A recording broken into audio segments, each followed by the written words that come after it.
think most of you were here this morning, but in case you've just arrived, my name is Amber Dean. I'm a professor here in the Department of English and Cultural Studies.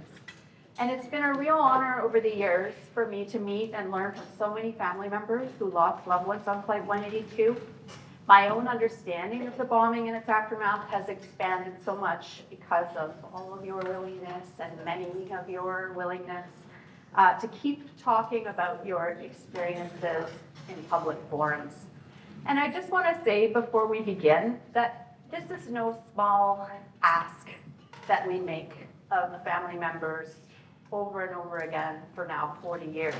The we, meaning the we of scholars, the we of the media, the we of the general Canadian public, the we of politicians and inquiry judges, and so on and so forth, right?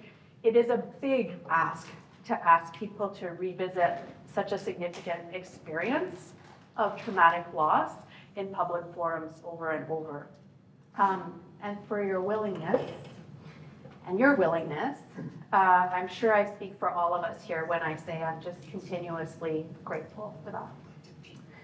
So we collectively have agreed that I will give brief introductions to our roundtable panelists here, and you can read some longer bios for each of them in your programs. Working from my left, Anita Danjal's sister boarded Air India Flight 182 on June 23rd. 40 years on, she shares her story in hopes of keeping the memory of her sister and the victims alive and seeking justice for the families affected.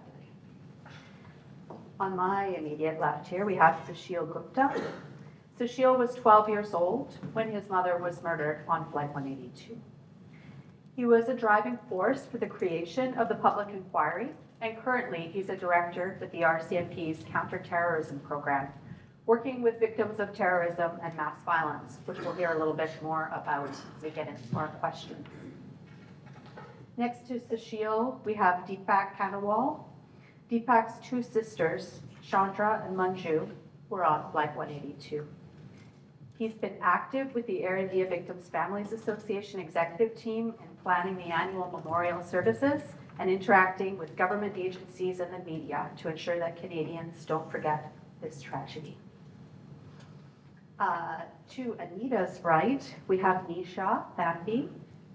Nisha was 5 years old when her mother, Vijaya, was killed on Flight 182.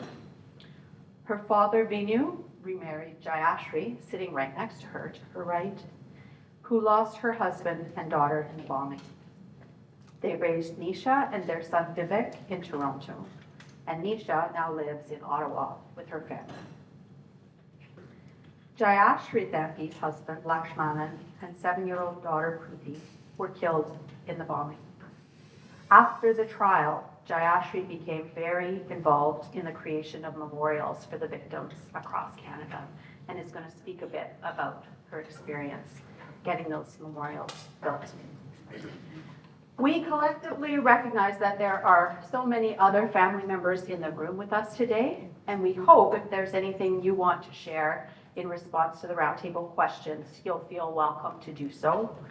Not every panelist is going to respond to every question, so we will have time at the end for others to participate. And we've put the questions up on the screen here, so we can return to any of them in the discussion period that any of you might like to speak to. We're going to begin, it seems, again and always. I think this is where we began 10 years ago at the 30th anniversary conference as well. Anita and Rob and Rajiv were part of that family roundtable. But it seems like we always get back to this question about the government's response or lack of response to the bombing. Since so many family members have identified the lack of recognition of your losses or meaningful response from the government, as well as the long delays in any significant acknowledgement even of this as a Canadian tragedy from government, as one of the most difficult things that you've had to try to work over and over again to redress. Many of our presenters on this roundtable have spoken up publicly about the inadequacies and failings of the Canadian government's response, and so the opening question is just to speak to how has the government's response changed over time? And how have those changes affected you and your families? We have no particular order, so. Oh. Okay, can you hear me? All right. I mean, I'll start in, as you said, we're not going to go through all the history of all the mistakes that were made in the past by the government, whether it was pre-bombing, day of bombing, the investigation, the trial, the aftermath, and there's, you know, a litany of errors that were made and mistakes that continue to be made. That said, to focus more on kind of going forward, I'd say a couple of things, and then we'll turn over to the others. One is I do think the government has gotten a little bit better from the mistakes that were made in our situation. The one that I look at in particularly is 5 years ago when PS 752 went down. I think the government did do a better job. You know, just as an example, it took 20 years until the Prime Minister met with us, which is completely unacceptable and shockingly bad. But in that particular case, you know, the Prime Minister of Canada actually did meet with families, you know, days immediately after the bombing. So I think, you know, some things have gone better in how they handle it, but I kind of touch on maybe three things which I would say should continue to happen. One, and I know some of this is happening, and I know it's a shield beside me, so I don't mean to offend the poor guy, but, you know, one is I think victim services and support for victims has to keep continuing better. I think things have gotten better on that dimension, and I know you work a lot on that, but I think that is something that didn't exist at all in our situation, and that still never existed. If you think about the number of times we've talked to the RCMP about counseling services and so forth, and it's always kind of in the process and it to be worked on, but it takes a long, long time. And I know a number of the people I can see in the faces right now, we've talked about this with different government officials. So I mean, that's one area I think that they still need to continue to do better and for future tragedies. The second thing I would say is interdepartmental cooperation. So while we know a lot of the mistakes that were made between CSIS and RCMP and so forth, I would say we as family members, unfortunately, have to take it upon ourselves a little bit to keep kind of pushing for this. They do work better together, and they're not the only two departments, but just look at what happened last year at the memorial services. Sashi mentioned it about people trolling us. You know, I was at Queen's Park. The thing was out of control, right? Toronto Police Service kind of failed. Queen's Park security failed. We were basically harassed trying to do a memorial service. And so I think anything we can do to continue to get government agencies across each other to kind of work together, even though they are, but that's when mistakes happen and bad things happen. If you look at any mass tragedy in the US and Canada, it's usually when different departments don't communicate. So I think that's another area we have to keep kind of pushing them on. And the third one I would say, and Dr. Gupta touched up on this a little bit, is just thinking about the folks in Ottawa. It just completely blows my mind how many mistakes keep happening up there and just complete ignorance. Whether it is somebody setting up a petition to open up another inquiry into the facts and nobody standing up to stop it. They just kind of let it go and go and go. And like we've already had a public inquiry, we've had the facts and so forth. And I'm not picking on any political party, but you know, nobody kind of actually stops kind of that nonsense. Is totally, no one even speaks up about that nonsense. Is completely unacceptable. And whether it's also, you know, showing up at events that glorify terrorism and violence, and they show up at these things. And so we have to kind of stay pretty vigilant about that as well, as I'd say. So I mean, there's lots more we could talk about, but those are a few examples that I think we just really need to make sure that we as family members and hopefully all Canadians overall do a better job of holding people to account. Thanks, Steve. Mr. Shields? Let me just add, you know, how has the response changed? There's been peaks and valleys, obviously. Families, as has been shared by Deepak, as Dr. Gupta has shared, the inquiry report has shared, you know, families were ignored, treated adversarially, and so forth, et cetera. That changed, you know, in 2006, call it a peak, with the government interacting with the families, calling an inquiry, memorials were built, findings were made, and so forth. And then post the inquiry, it's ignoring again, is essentially what we've seen from the government of Canada. Now that's government of Canada as a whole. I think if we break it down into those departments and agencies within the government of Canada, then it tells a little bit different story. Deepak is right. You know, Ukraine Airlines PS752 shot down by 2 missiles on January 2020. Within 48 hours, area victims' family members are being contacted by the government of Canada. What can we do to prepare as government of Canada to help these victims, these families, so that hopefully they don't have to suffer as our families did? That's proactive. We've seen that with other mass casualty incidents as well, be it Jane Smith Cremation, not an aviation, not a incident, not a terrorism incident, but there again, the government of Canada reaches out to families asking, same with Port Pick in Nova Scotia, what can we do based on your experience to help these families? So there have been some, call it positives, learning from the pain and sorrow and the suffering that we've all had. That has changed. But in terms of the government overall, it's been ignoring again the incidents that happened at the memorials last year are ignored by our leaders, our elected officials, and so forth. So it is happening again, unfortunately. And you know, I would hope that would have changed, but at least on the way families are treated, I think there's a number in this room who can attest to that the government is trying to do better, and they are learning. I can think of even the recent Vancouver mass casualty tragedy on April 26th. There again, Vancouver police reached out to RCMP, reached out to other police to say, can we go to the largest group that we know of who has this direct experience? And those are the Ernie families asking, you know, what can we do to help these families over there? So that in a way is a positive. And you know, last thing I'll say is I'll say, you know, I am with the RCMP now. I've not spent my career with them now. I'm here today.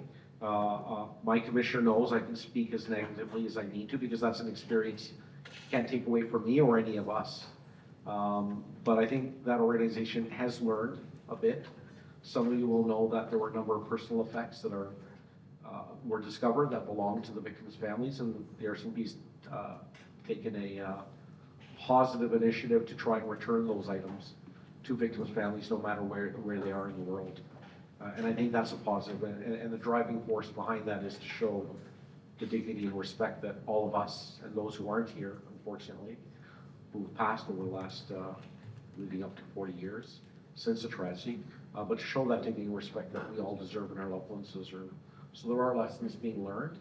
There's still a lot more work to be done. There's still a lot more on the elected officials' part, on the bigger big G government part, that unfortunately we have to advocate for and push for. And if we don't, then it's history that we haven't learned and they haven't learned, unless we're the ones actually advocating for it.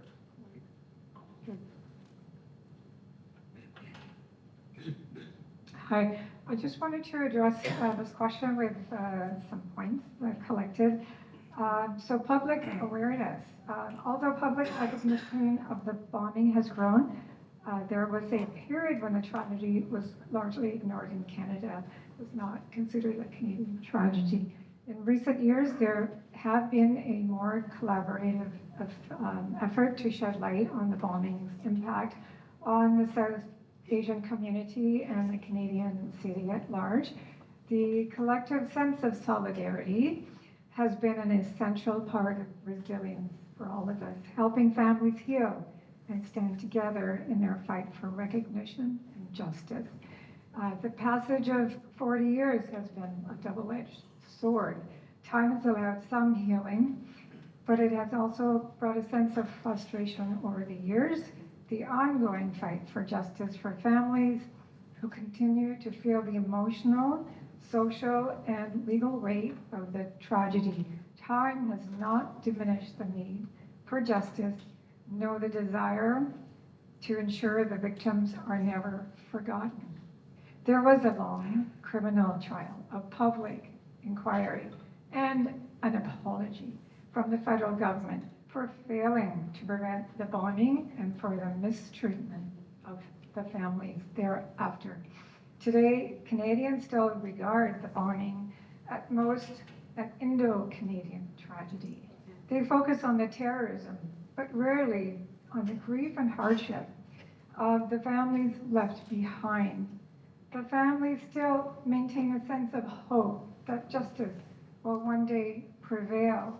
Their strength serves as a reminder of the capacity of the human spirit to endure even the greatest tragedies.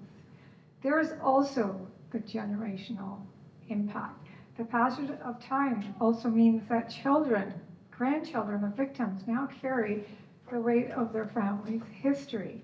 For these future generations, the tragedy is not something they lived through, but something they've inherited.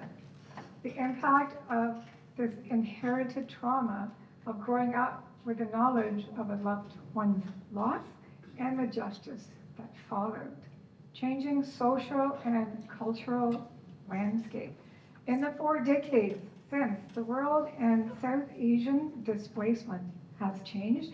There's been greater acceptance and understanding of South Asian communities in Canada, but issues of discrimination and racial tension continue to surface.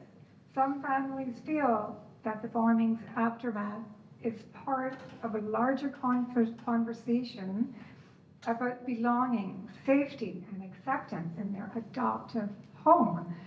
Over time, some families have felt isolated in their grief, while others have turned to activism to keep their loved one's memory alive. My dad, Ratan Singh, he advocated in seeking justice and accountability. His statements were expressions of grief and a desire for justice for the victims of the bombing. He lived in pain and suffering after losing his daughter. He attended the trials and many endless meetings in frustration for the families that experienced renewed grief after the acquittal and feeling that justice was not served. Support, justice, and accountability, a call for action for continued support in seeking justice for the victims. Families are still waiting for answers. And the Canadian government has an obligation to ensure accountability for a brutal crime. We need to recognize the importance of Air India Flight 182 in Canadian history. It is not just a tragedy of the families, but also an event that shaped the Canadian experience of terrorism, immigration, and community. The families of the victims have shown an incredible strength, fighting for justice, remembrance, and recognition. There is hope for healing. There is power for standing together in solidarity for what is right. I have a little passage that I found on the internet. I was just going through to try finding some stuff of my dad, and I ran across this article that I think it was only on the internet for 1 or 2 days, and I actually downloaded it, and I just found it on the table outside. So it is part of the archives now. So I just wanted to just read some of the excerpts of what my dad had written when he went for this interview. The Oakville MP, Red Whiting, used to come to tell me that I was doing a wonderful job for Canada. I said, it's nothing. I am a Canadian, and I have to do it. I fulfilled my obligation to Canada happily. And then the Canadian government failed in its obligation to protect Air India Flight 182 victims and my daughter. The Right Honourable Prime Minister Mulroney did not even know that most of the passengers were Canadian.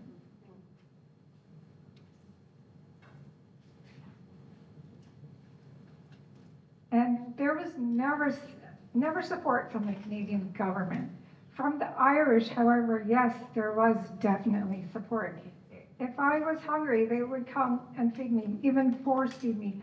I was not really able to eat in those days. They gave moral support. A priest would come to me, Irish priest, who said comforting words. Whatever has happened, it is with the gods. Be a strong person, accept it. The Irish Garda one day took me in their cruiser, drove me 60 miles out of Cork of Blarney just to take my mind off of things. They told me to put my arm around the pillar. I still have the address of one of the police officers.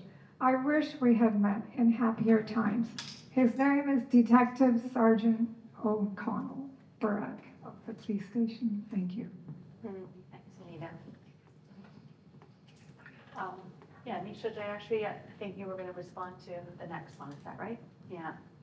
I wanted to build on the answers of the three of you, actually, to draw out some of the organizing work, the labor of family members, which you really highlighted in relation to your dad and your response, Anita, but also you and your siblings as well. And everyone's family members, I think, have been involved in organizing to keep the Air Indian tragedy in public memory. So maybe if you would like to draw out some of the other ways that you've been involved in keeping the tragedy in public memory. Jayashri, I don't know if you want to begin because you've been so heavily involved in the memorials. Sure. Great. Hi. Even as late as 2004, if somebody had asked me if I want to get involved with the committees, even memorial committee or in any way things related to Air India 182, my answer would have been no.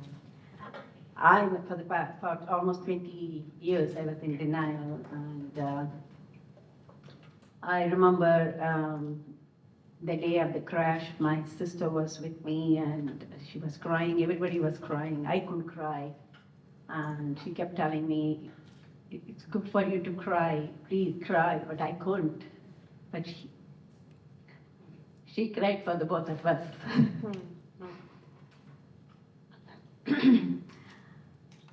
I distanced myself from everything about Air India 182, but I guess that was my coping mechanism.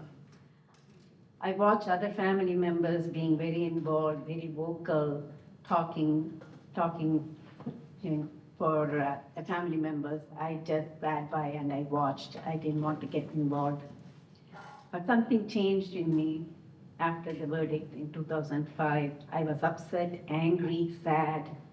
Most of all, I felt very guilty for not getting involved. Not that my getting involved would have changed the verdict, but I felt that I failed by just sitting by and letting others carry the torch.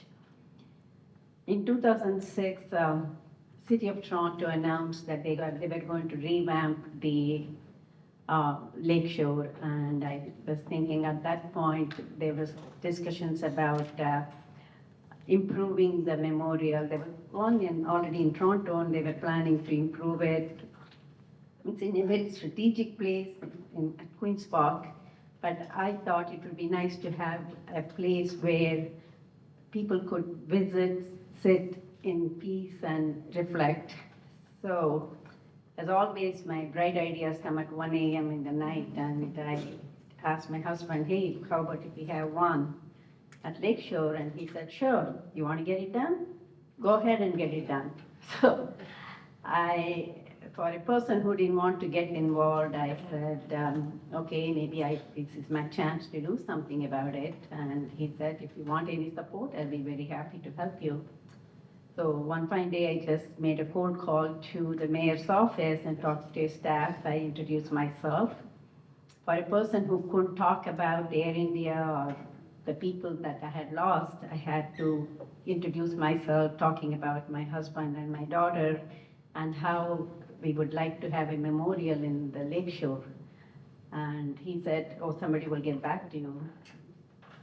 Personally, to tell you the truth, I didn't expect anything to happen, but shortly I got a call from the Public Works Ottawa, and they made arrangements to meet with me and representatives from the city and the province. And I, along with the memorial committee, Nikki Kelly was the chair at that point. There was a committee already with the AFA, and we all met with the committee members and talked to them.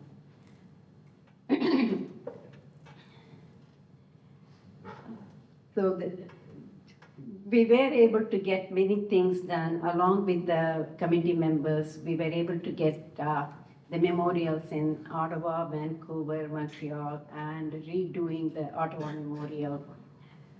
With all the skepticism that I had about dealing with the bureaucrats, working with the Toronto people was the most gratifying one. They were very kind, caring, and supporting and empathetic.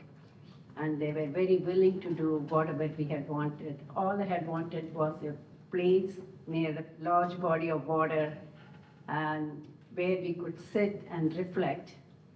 And it was very easy to get that done because they were very, very, very supportive. But getting the memorial done in other places was a different story. In Vancouver, the city of Vancouver didn't even want the memorial at the Stanley Park. And the Vancouver Park Park Board didn't want the names inscribed on the memorial. They were worried about the controversies that names might bring along. So they didn't even want the names inscribed. So it was a tough discussions and negotiations, but finally they agreed when the federal government agreed to build a kids park near the memorial at the Stanley Park. That's how we were able to get the memorial at the Stanley Park. In Ottawa, originally, that is the first memorial in Canada, but what it was just a plaque that was flushed along the ground, close to a walkway. People walking by would throw cigarette butts and tissues and the garbage. Not intentional, but it was not at all visible. They were just throwing it without realizing that there is a memorial plaque in there. So we found that very disrespectful and upsetting. And when we wanted to get the memorial redone, the NCC was not at all for it. But again, there had to be multiple negotiations going on with them to get that redone. But in retrospect, Montreal, we got it done, but my only regret is that I wish we had done it in a central, more visible place. It's right now, like it's a little bit at a distance for people to reach. And that's my regret, that I wish we had been a little bit more forceful and that I found a better location for that. Bob raised a detailed report, like this title, Lessons to be Learned, but I have to wonder how much the government took up from that report, the testimonies, or that extensive 3,000-page report. The memorials were an important part in our journey towards healing and remembrance, but there is so much more to be done. And the memorials are only a drop in the ocean for keeping it in the conscience of the Canadians. But I wish it's done more at the grassroots level, where it is taught to the students in school, where they are, because children nowadays, like everybody has been saying, they don't even know that there was a terrorist act of terrorism against Canadians in Canada. So that my hope is that happens sometime soon. Yeah. Thank you. Yeah, thank you.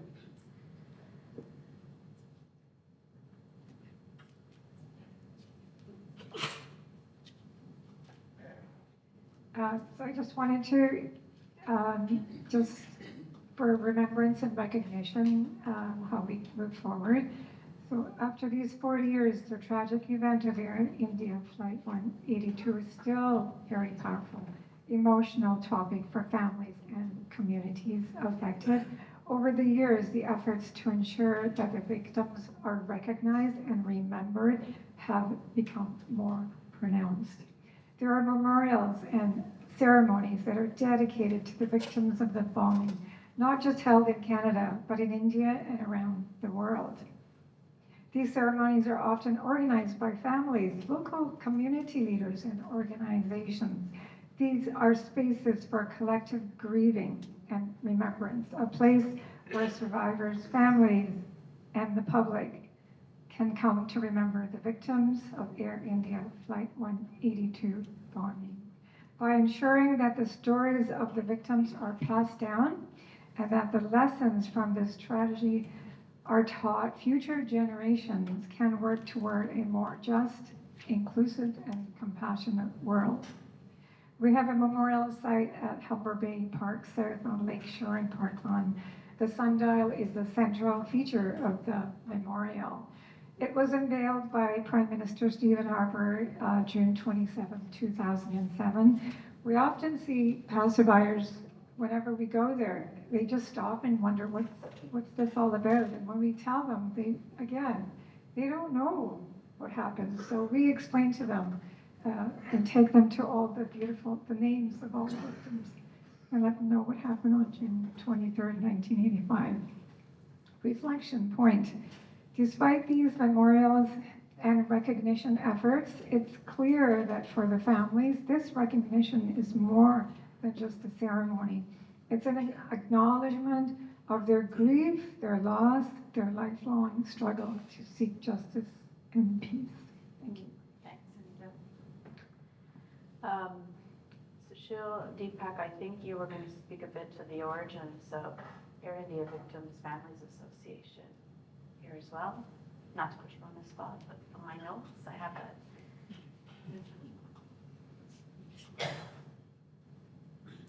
I think as mentioned, the plane went down June 23rd, 1985. Families started converging, a number of families started converging on Cork, Ireland, from around the world. And this obviously being a time, as Dr. Gupta mentioned, pre-internet, pre-AI, etc., technology. And for those who were there, they will recall, it was a lot of sitting around and waiting. Families were scattered around different hotels, motels, bed and breakfasts, and so forth. They would be bussed in daily to the Cork Regional Hospital, which was used as the Family Assistance Center. It was also the morgue where those that were recovered were carried out, but families just had a lot of time to sit and wait for more information. There's no Canadian government officials on site. They didn't bother to send anybody for over a week. Dr. Gupta and my dad started meeting families and started collecting names and collecting contact information, not knowing what the future held, certainly not knowing it would take 20 years, 21 years to get an inquiry, but knowing that it's probably a good idea that we all kind of stay in contact with each other, and that's really how it started. And then as time went on, with less, well, I can't say less, there was no information coming from the government, no information coming from the RCMP, no phone calls. Can you imagine anyone in this country where a loved one is killed in a homicide, a drunk driving accident, etc., and the police agency wouldn't even call one victim's family? That was the RCMP at the time, and for many years after that in Canada. But so that's how the association came about, was kind of a need to grieve together, to cry together, and eventually out of that need came to advocate together, to try and put pressure, unsuccessfully year after year after year, but as a way to honor our loved ones, we wanted answers. We wanted answers for ourselves, for our loved ones, but also for Canadians. I think you hear that from many who've spoken, and many here in the room today, and those who can't be here today, that it was a sense of duty and honor to the country as well, that if our loved ones were killed, hopefully it's not in vain, hopefully things can be improved. And so there was that duty, and so it was all of those reasons, and that's how the association came together. Earl, do you want to? We've talked a bit already today about the lack of recognition or even awareness of the bombing as a Canadian tragedy among most Canadians. And so I just wanted to invite you to reflect again a little more about what kind of role the tragedy has in Canadian national identity, how this role might have changed over time, and how would you like to see remembrance of the bombing taken up and included in Canadian public memory in a different or better way than it is? I think we're finally bringing Nisha in. Yeah. Thanks. So my impression is that the Air India bombings have been presented as a distant tragedy, and so have become a tragedy of distancing. When Canadians hear what Canadians have heard over the years is that the explosion of Flight 182 occurred offshore, no survivors, no eyewitness accounts, in an era of limited media footage, no social media, involving a foreign airline carrying other people who were part of an evolving multicultural concept of Canada, yet were reported in the news to be going back home. The inquiry report spoke to a cascading series of errors, in their words, by government and security agencies in the lead up to the bombings and its aftermath, but excluded an expert witness testimony on racist structures and policies that arguably perpetuated harms against victims' families. And I say arguably because we all, or sorry, not me as I was a child and my dad protected me from this, but I know that other family members experienced this. And yet there was an argument about putting it, there was a decision made against putting that testimony into the inquiry report. And that, I don't think, and that unarguably contributed to the inadequate government response to the bombings. And so I believe that these narratives have prevented the bombings from becoming tethered in the broader Canadian consciousness and have limited Canadians' capacity to own these acts of domestic terrorism as part of our national identity. So it comes as no surprise then that the story of the worst mass murder and aviation disaster in Canadian history has not been shared widely in classrooms. It's not present in any public space beyond memorials that I'm grateful for, scattered across the country and out of print high school history textbooks.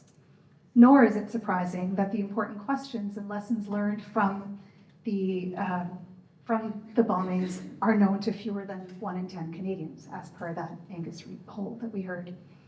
Most of the labor around remembrance has been done by victims' families and local communities, and these have been manifested in the most meaningful ways. And I'm just so grateful.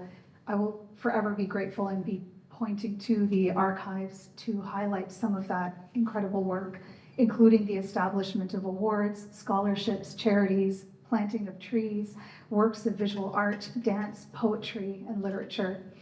And there have also been strategic efforts by the government to commemorate the bombings and lives lost. These were necessary, but they were not sufficient.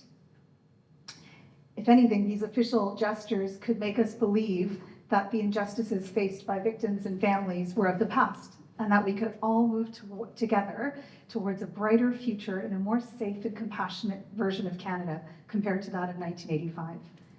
Personally, I don't think that's enough.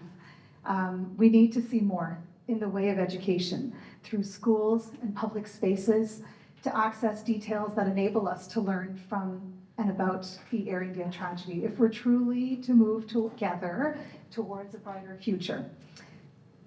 Like, the question that I'm stuck on is, how do we even bear witness to the scale of the violence? For example, less than 5% of the Flight 182 wreckage was ever recovered. It was available for criminal justice purposes in Canada, but legally belongs to India. From my recollection, the families have asked to see the wreckage retained in Canada, by Canada for use in a permanent exhibit. And I was also struck by when I was reading a journalist's impression of the wreckage and their wish that all Canadians could have seen the absolute devastation wreaked by the bombing, to have understood the magnitude of the calamity. Seems like a harsh recommendation, but this also makes sense. Because if we can't measure something, how can we be expected to understand it? And if we can't understand it, then how can we be expected to prepare and eventually prevent the likelihood of this ever happening again?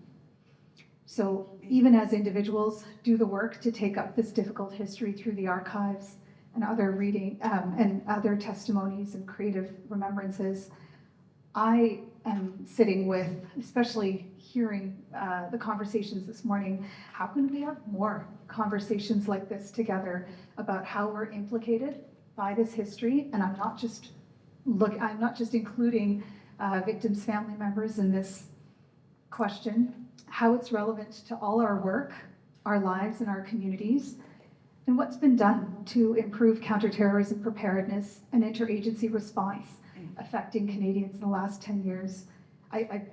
make a point of saying 10 years because that's when the last proposal was funded by the federal government through the Kanishka project.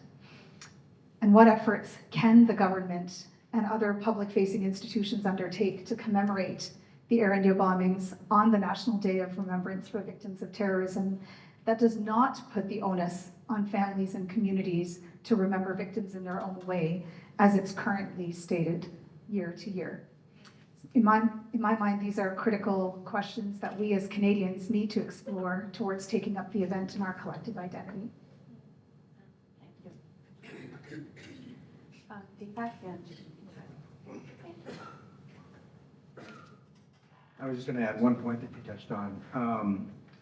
I think the wreckage is a really important element of it. We started with the RCMP about 4 years ago, it's probably been now, 4 years ago,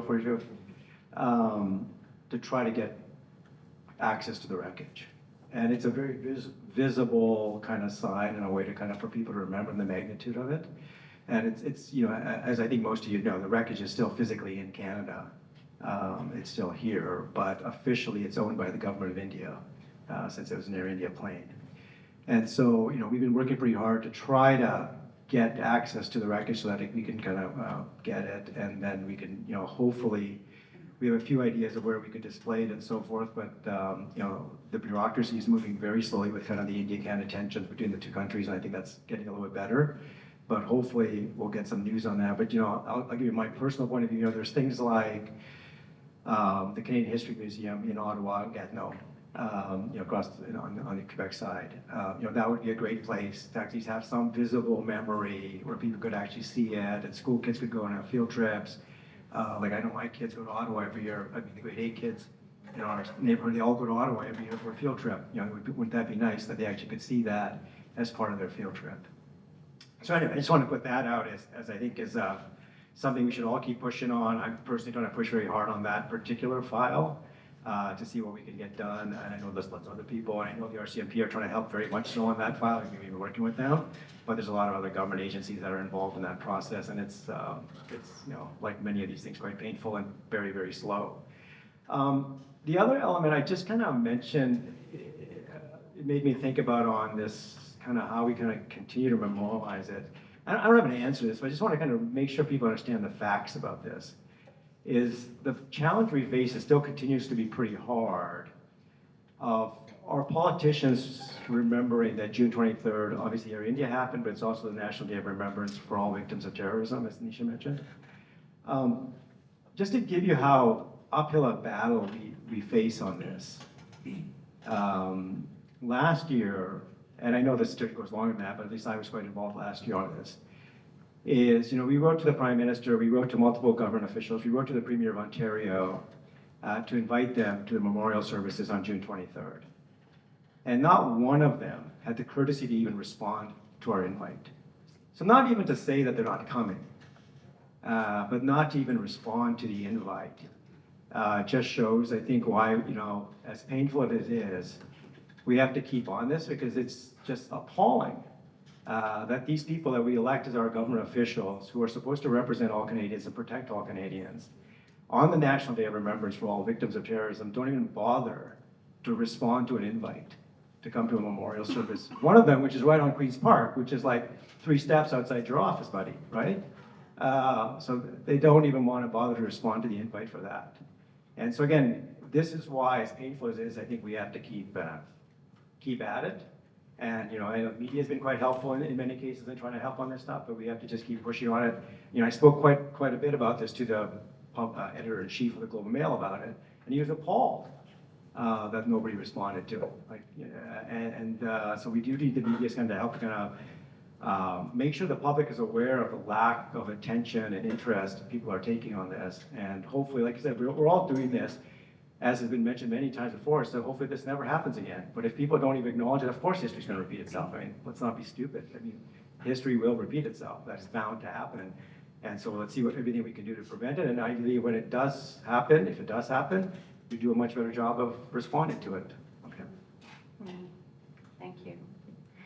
We have one last question for the panel, and then we're going to really open things up to others who might like to speak about their own experiences or respond to some of these questions. And so just to close our discussion, several of you wanted to speak to the question of what has been most meaningful to you as you have found ways over time to address your grief.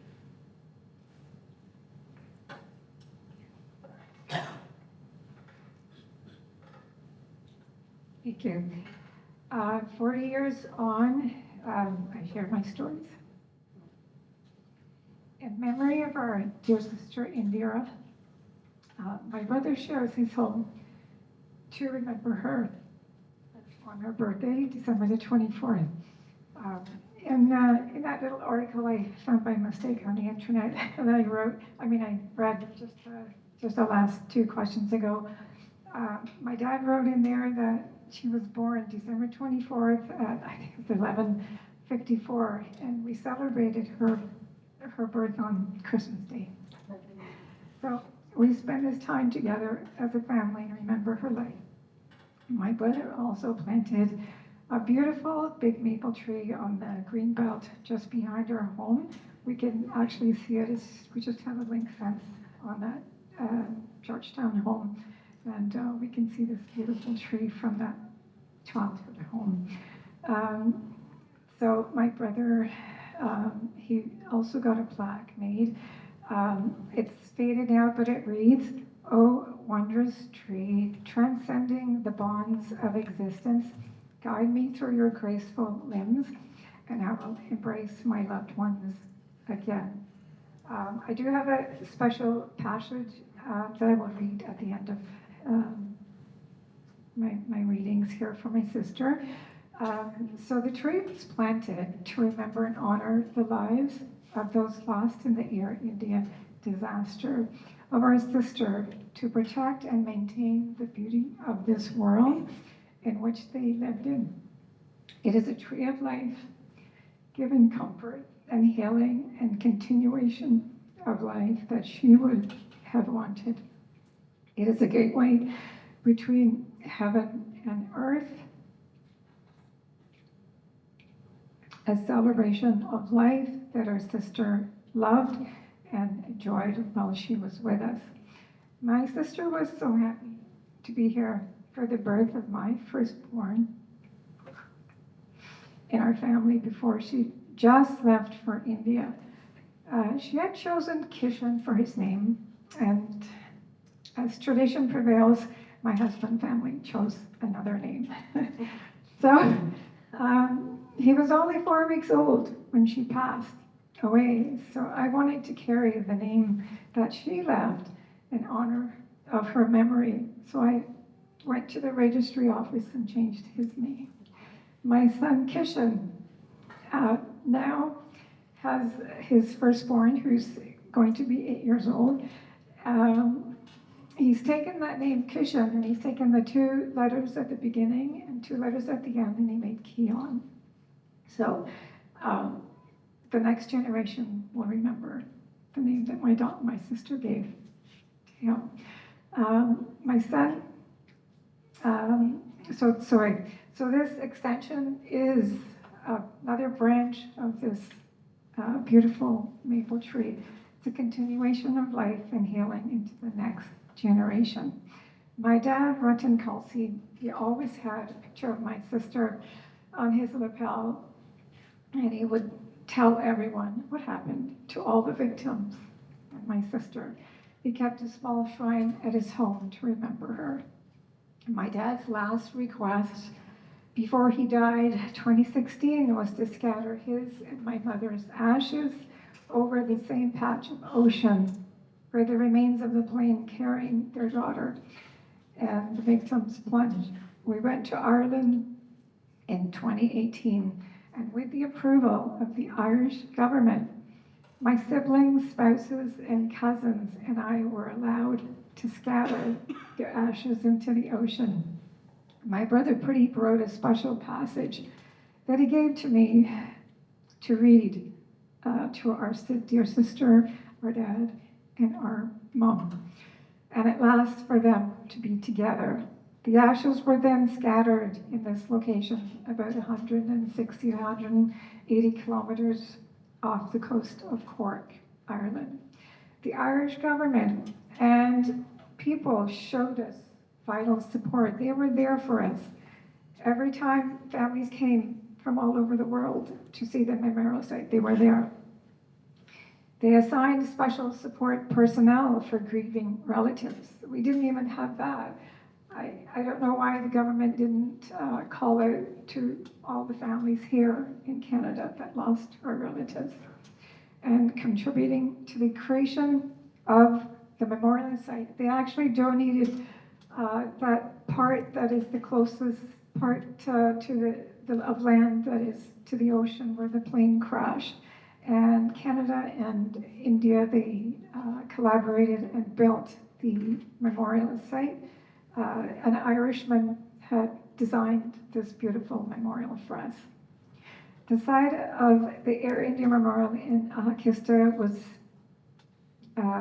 was a refuge for all of us. It was unveiled on June the 23rd, 1986. That's the first anniversary of the bombing. We will be attending the 40th anniversary at Althoughthis, Ireland, and I will take a potpourri that my sister gave me before she left on that plane, and I will sprinkle this into the ocean where we had spread my parents' ashes. Our sister is remembered in everything that we do, our family get-togethers, our celebrations, and the yearly memorials. Every day there is something that reminds us of her. She is within our hearts and now a part of our extended family. Her nieces, her nephews, and two grandnieces and a grandnephew. They're my grandchildren, and they will carry the torch for her. I actually have a picture, just wanted to show you. So these are her grandbabies too.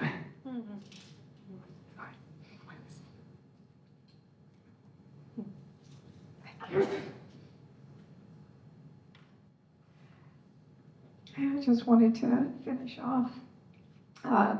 So we want to pass on this legacy as the years go on. Those who lived through the tragedy, including survivors and family members, grow older. It is essential that their stories, their memories, and experience are passed on to younger generations to ensure that the lessons of this tragedy aren't forgotten.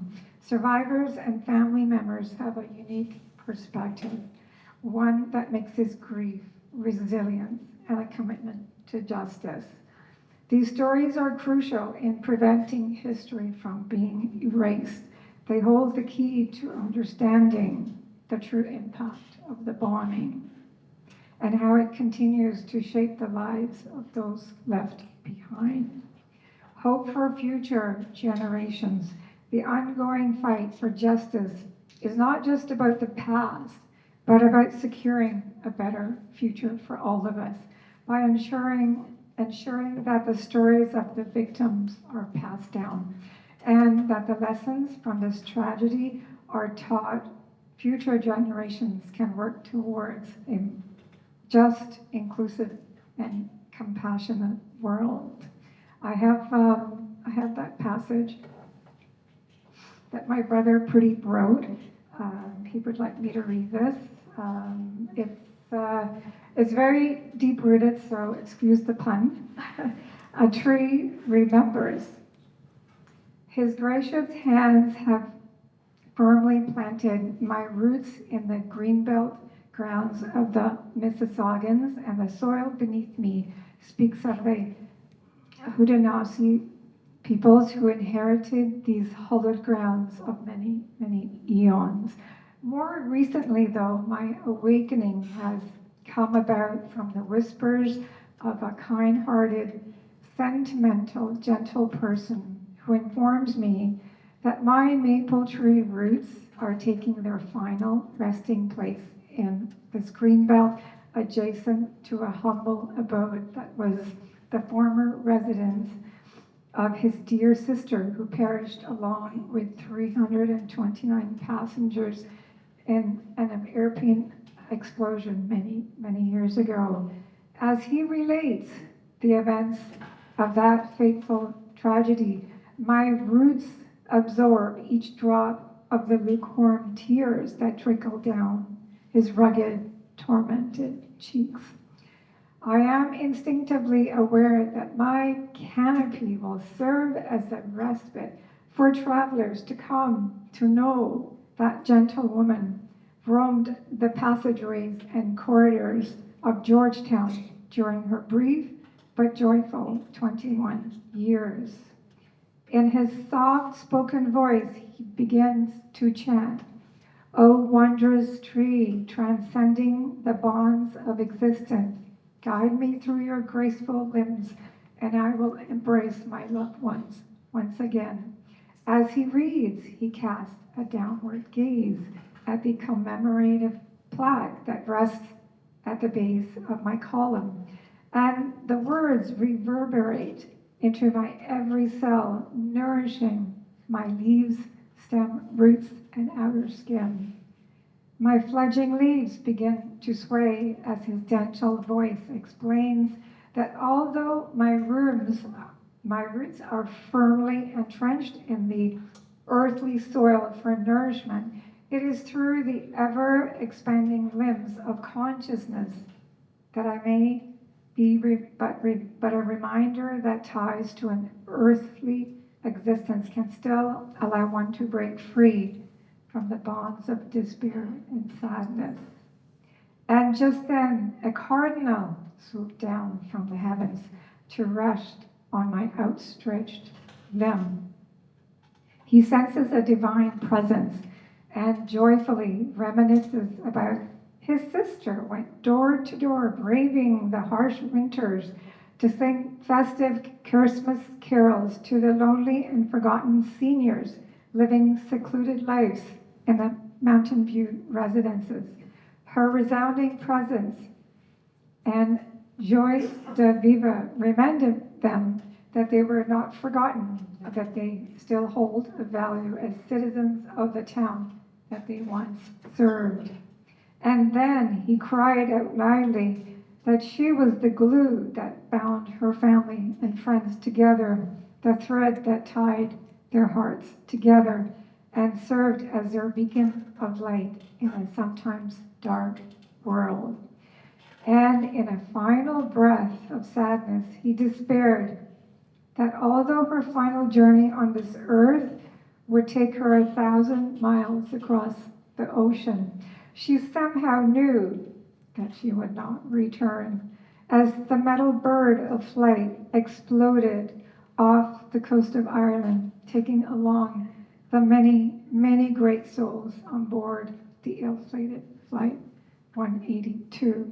Alas, I am but a maple tree, planted in the rich soil of the Pennington Crescent Greenbelt, who has been entrusted to relate the story of a selfless, gentle traveler who had once again graced the lives of all that she encountered. Come and take refuge under my canopy.